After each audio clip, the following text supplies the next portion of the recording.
My son that I trusted with all my life, a what? I am finished. And how will you feel if one night you open your child's phone, not because you were suspecting anything, but because the phone was just there and you simply wanted to check time?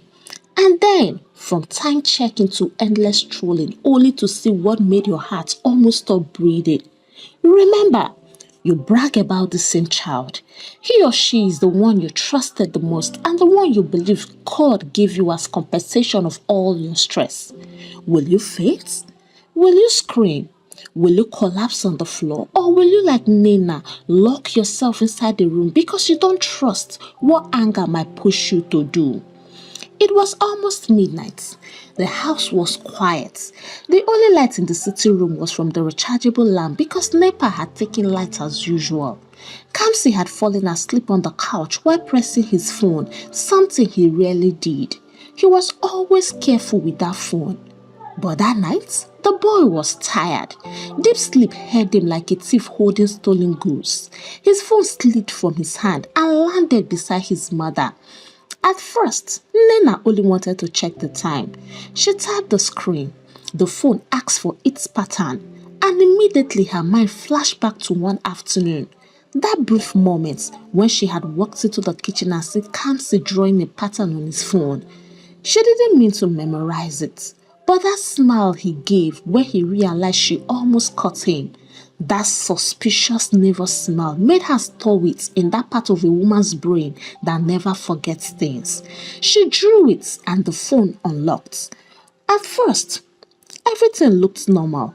Messages, games, videos. But then a notification popped up. She clicked it and within 1 second, everything scattered. Her hand flew to her mouth. She stood up, sat down, stood up again. Her chest tightened so hard that she had to press her palm against her breast like she was trying to hold her heart in place. Jesus! Jesus! Jesus! Kamsi, what is this? But the boy was still sleeping like someone whose world was not about to catch fire. She dropped the phone like it was hot coal. Her legs couldn't carry her. She staggered into the bathroom. She locked the door, turned on the shower, not to have a bath, but to drown her own scream.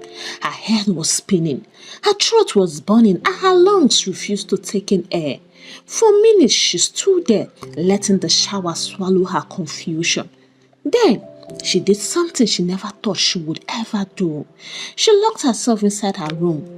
Not because she wanted to sleep, but because she didn't trust herself with her own child at that moment. The anger was not ordinary. The disappointment, it wasn't ordinary. The heartbreak in core, it was not ordinary. And the fear that she had failed as a mother was squeezing her chest like a rope. She removed the bunch of keys from the door, removed one key and dropped the rest on the dining table. She locked her room with that one key and flushed it inside the toilet just to restrain herself. And just so she could not act out of anger and regret forever. She paced the room, sweating, breathing hard and shaking violently. Then she grabbed her phone, dialed her husband. He picked on the first ring. Yeah, her voice cracked. I am shaking. Let's say I am going mad. Your son, our son is doing something that will kill me tonight. What happened? He asked, already afraid of how she was talking. She swallowed hard, pressed her back against the wall and whispered, Chike, your son is a gay. For a moment after Nina said those words, the phone became silent like someone died on the other end. Chike, are you there? She asked, her voice shaking. Still, no sound. She could hear his breathing, slow, heavy and confused breathing like a man whose spirit just left his body and returned by force. Finally, he spoke, but his voice was not the voice he left home with last month. It was the voice of a man whose heart had just cracked. Nina, there was another long pause. What did you just say? She closed her eyes tightly, the shame washing over her like cold water. I said your son is homosexual. I saw it on his phone. Everything, all of it. There was another silence. Then a deep sigh that sounded like fire leaving his chest. And then he asked one question. Where is he now? He's sleeping in the sitting room, she replied, wiping her tears with the back of her hand. And you? He asked gently. I am in our room. I locked myself inside. I removed the key and flushed it. If I didn't lock myself, I would have done something I will regret forever. On the other end, Chike let out a sound. Part cry, part breath, and part shock. Then he said something she never expected. Thank God you locked yourself in. Anger is a weapon that can destroy things within a split second. And then he dropped a parable, one of those quiet, heavy parables that wise men use when life hits too hard. Nina, you don't burn a yam because one part is rotten. You cut out the rot and nurse what is left. If you burn it, hunger will finish you the next day. She understood the meaning immediately. Then his voice changed, firm, urgent and determined. I am coming home. Home care? She asked surprised. How about work? I don't care. He was already moving around. She could hear drawers opening, bags being dragged. I will look for any flights. Night flights, morning flights, anything. But all I know is I am coming home. Chike. But no buts here, he cut her off. This is not something to handle lightly. This is our son we are talking about. Those words broke what was left of her strength. She fell on her knees beside the bed, crying and shaking. Chiki, I feel like I have failed. I feel I didn't train him. Don't say that, he replied. You trained him. You loved him and you raised him well, but evil does not knock before entering a house. Sometimes you only see it when it has already sat down. Nana couldn't stop crying. Her husband spoke again, this time with a calmer voice. Just stay in our room. Don't come out. Don't confront him. In fact, just stay there until I get home. Then he ended the call. She started thinking. The same boy she breastfed, the same boy she prayed for, and the same boy she thought was her pride after what they went through in the hands of his older siblings. How did he enter into such a mess? Sleep refused to enter her eyes. She sat on the floor till morning waiting for her husband, waiting for answers, and waiting for strength. By 6:30 a.m., the sound of a taxi horn outside the gate pulled Nina out of her half-sleep and half-shock state. It was her husband. He came exactly as he promised, not even waiting for sunrise to settle. Kamsi was still asleep on the couch, unaware that his world was about to open like a wound. Chike entered the house quietly. He saw his son curled up like a child, breathing peacefully while his parents' hearts were in pieces. He didn't touch him. He just walked straight to the dining, picked up the key, and then opened the room door. Nena's eyes were swollen, her lips dry, and her hair rough. She looked exactly like someone who had fought a spirit all night. Chike hugged her and they both cried. After a few minutes, he wiped her face and they walked out together. Kamsi, his father called. The boy turned, yawning and stretching. Daddy, you are back? He said happily, not noticing the storm around him. Yes, my child, his father replied. I came back because we need to talk. The tone caught him. He sat up slowly in confusion. The father pulled out a chair. Nina sat beside him, her hands trembling on her laps. Kamsi, Chike began. Your mother opened your phone last night. Instantly, the boy froze. His breathing stopped and his eyes widened. That reaction alone was enough. And his father asked, So, Is it true? Daddy, please, I can explain, he stammered. No, his father raised his hand gently. No defending, no lying, and no hiding. Just tell us how we started. That was when Kamsi started crying. At first, quietly, then uncontrollably. But his father didn't rush him. He simply said, my son, please start from the very beginning. And then Kamsi started talking. It started in SS1, he said between tears. I was in the hostel and there were boys who acted like they controlled everyone. Our seniors then. They picked boys who were quiet, boys who don't talk too much, and boys who don't have many friends. He swallowed, wiping his nose. They started with innocent things, buying us snacks, promising us protection, helping us dodge punishment, and they made us feel like they care and like we finally belong somewhere. Nena put her hand on her chest, shaking her head. One night, he continued, a senior called me to his corner. He said he wanted to show me something. I thought it was just a joke. He played the video. Daddy, it was a video of boys doing things I didn't even understand. His mother gasped and covered her mouth. He told me it was normal, that it is a new generation behavior, that adults are the ones who don't understand. Chike clenched his fist slowly. They started daring me, sir. At first I refused, but they threatened me. They said if I talk, they would beat me, disgrace me and punish me. After some weeks, they became more direct. They would touch boys in the hostel when lights were out. They would tell us it's just vibes. They have code words, secret groups, WhatsApp chats, Telegram channels. They send videos. They even recruit juniors to recruit other juniors so it doesn't trace back to them. He kept on talking, pouring out details parents in the real world are often unaware of. Nena's tears fell non-stop, not because she was judging him, but because she felt she had failed in every aspect. Mommy, Daddy, his voice broke again. I didn't plan to join them. I didn't like it. I felt bad, but I was always alone. I didn't have friends, so when they gave me attention, I got confused. He sobbed harder.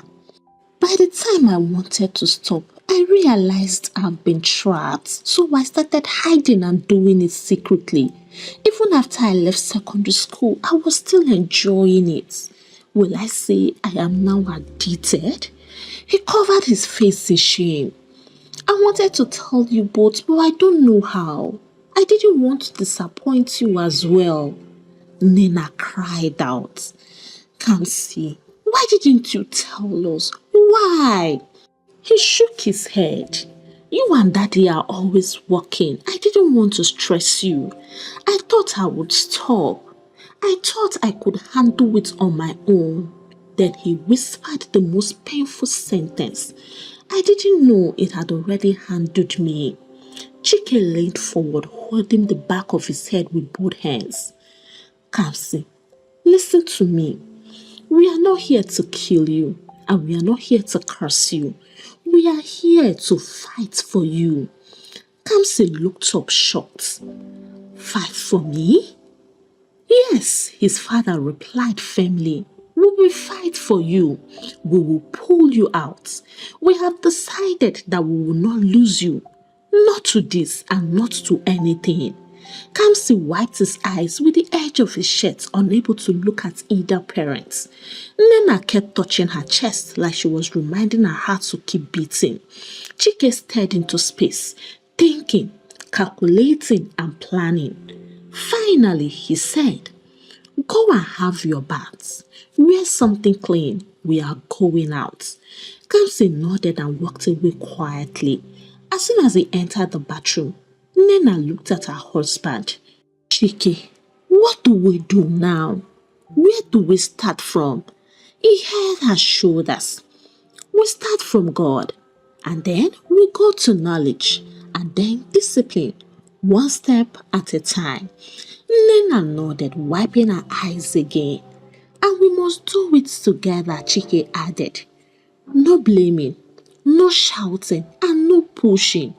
This boy is already fighting inside. If we shout at him, we will only end up pushing him deeper. You two go and freshen up. And she obliged. When they were all ready, he drove them to the church.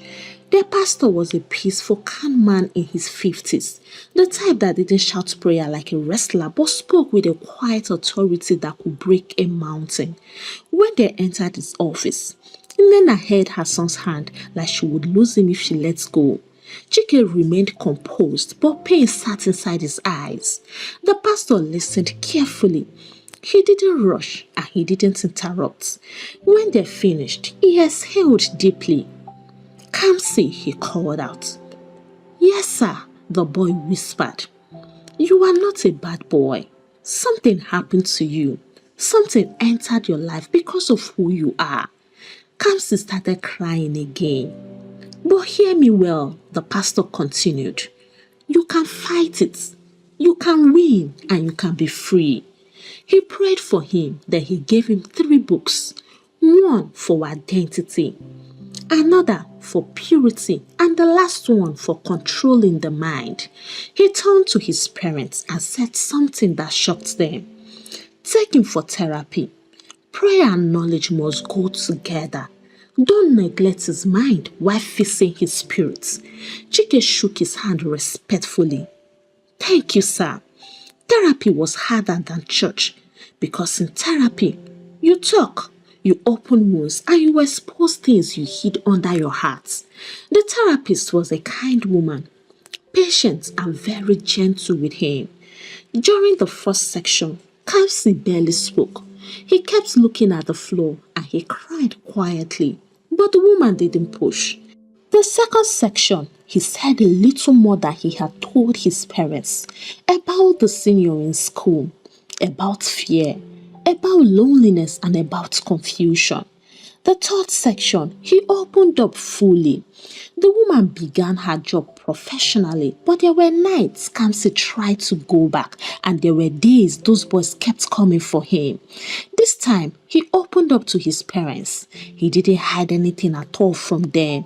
And as a result of this, Chike was compelled to take his annual leave from work. He stayed home every day and they created a new routine. Kamsi's healing was like a crooked path with potholes, sharp bends, slipping mud, and sudden bumps. There were still some days he sneaked out to go be with those friends. Days passed. The therapist taught him how to manage triggers, phone restrictions, blocking unwanted sites, avoiding old contacts, keeping himself busy, writing down his thoughts, and building new habits. The pastor on his part taught him about discipline, accountability, and renewing the mind. His father took morning walks with him. His mother cooked his favorite meals to lighten his mood. Slowly, he grew stronger. One day, something big happened. An old friend messaged him again, a long text this time. He didn't panic. He didn't tremble.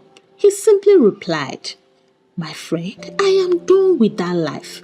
Please don't message me again. And he blocked the number. For the first time, he felt truly free. By the time he received his admission letter, he was no longer the same boy whose mother opened his phone months ago. But even with all the progress, the fear still whispered in Nena's heart. University, new people, new influences. Will he be fine? She tried to hide her worry, but we all know a mother's eyes will always speak. On the morning of his resumption, she stood in the doorway watching him zip his bag. He looked taller, older and heavier, but still he was her baby. Kamsi, she called out. Are you sure you are ready for this new chapter? And are you also sure you will not go back? He smiled and replied, Mommy, I am ready. And don't worry, I can never go back to that lifestyle. She hugged him tightly, squeezing him with all the love she had. If love could tie someone with rope, she would have tied him to her chest. Chike entered the room and said, Oya, oya, oya, let's go so we can get there before the sun starts frying people, he joked. The road was long but peaceful. As they drove, he gave his son a gentle counsel, not with fear but with wisdom. University is where you choose who you want to become, not by shouting it, but by choosing the right friends. Kamsi nodded. Nina quickly turned and added, Please, don't say you are now a big boy. Anything at all, no matter how heavy it is, please don't hide it. We are your parents, not your enemies. I promise, Mom, he replied. I know where your fear is coming from, but don't worry, I will not disappoint you. They arrived campus around noon. The sun was hot, students were everywhere, and Kamsi suddenly felt small, lost and unsure. His heart beat faster. What if I meet wrong friends again? What if I fall back? What if I disappoint them? But he pushed the thoughts away immediately. They got to the hostel assignments counter. The woman in charge handed Kamsi his room number tag, room 212. They climbed the stairs and walked in. And standing inside, arranging his clothes with gospel music playing, was a 200 level student, and coincidentally in his department, with a bright, peaceful face. Tall, calm and warm looking. He turned and smiled immediately. Hi, you must be my roommate. I am Daniel. Kamsi greeted him shyly. Chike observed him closely. Nena too. Daniel stretched his hand to them. His handshake was firm and respectful.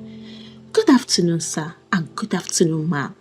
Nena's heart melted right there, and then what he said confirmed everything.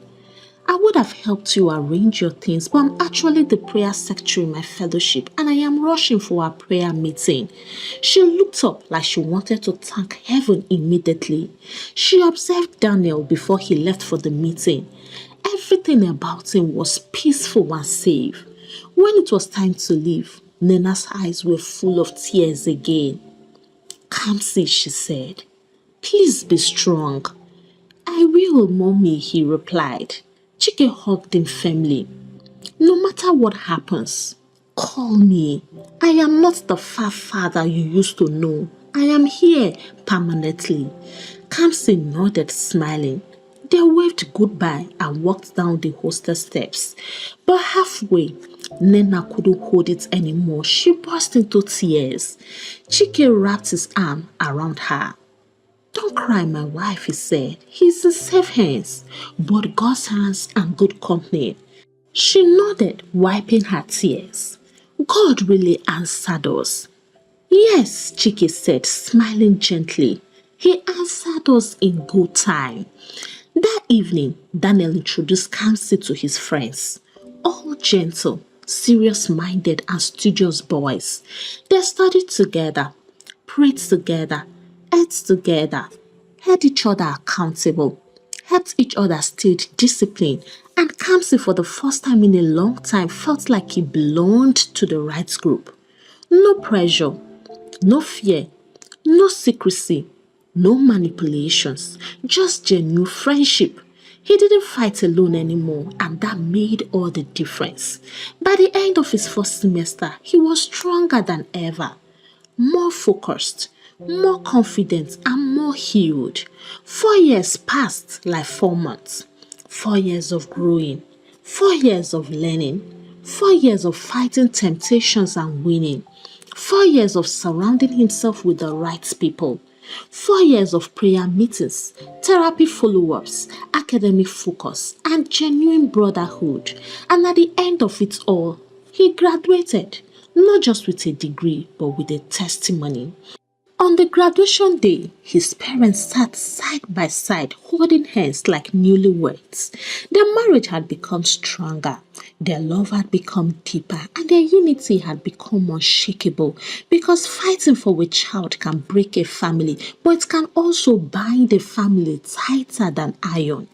When Kamsi walked onto the stage to collect his certificate and award, the applause from his friends shook the hall.